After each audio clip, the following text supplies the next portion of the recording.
நடிகர் தனுஷ் நடிப்பில் வரும் 30ஆம் தேதி வெளியாகியுள்ள கர படத்திற்கு தடை விதிக்க கோரி சென்னை உயர்நீதிமன்றத்தில் வழக்கு தொடரப்பட்டுள்ளது. இயக்குனர் விக்னேஷ் ராஜா இயக்கியுள்ள கர படத்தில் நடிகர் தனுஷ், மமிதா பைஜு, கே. எஸ். ரவிக்குமார், கருணாஸ், ஜெயராம் உள்ளிட்ட பலரும் முக்கிய கதாபாத்திரங்களில் நடித்துள்ளனர். வருகிற ஏப்ரல் 30ஆம் தேதி இப்படம் திரையரங்குகளில் வெளியாக உள்ளது. இந்த நிலையில் சென்னை உயர் நீதிமன்றத்தில் சேலம் பூவாய் அம்மன் படத்தயாரிப்பு நிறுவனம் சார்பில் நடிகரும் தயாரிப்பாளருமான வேங்கை அய்யனார் சென்னை உயர்நீதிமன்றத்தில் வழக்கு ஒன்றை தொடர்ந்துள்ளார்.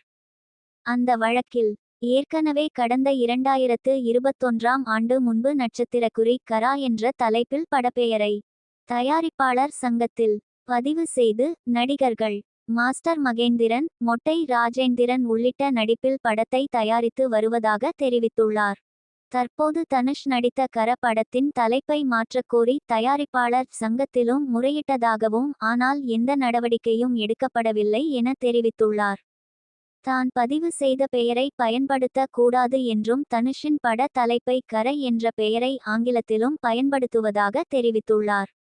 இதனால் ரசிகர் மத்தியில் குழப்பம் ஏற்படும் என்று மனுவில் குறிப்பிட்டுள்ளார். எனவே கர என்ற நடிகர் தனுஷ் பட தலைப்பை மாற்ற வேண்டும், பெயரை மாற்றாமல் படத்தை ரிலீஸ் செய்யக்கூடாது என கேட்டுக்கொண்டுள்ளார். இந்த வழக்கு நாளை விசாரணைக்கு வரும் என்று எதிர்பார்க்கப்படுகிறது.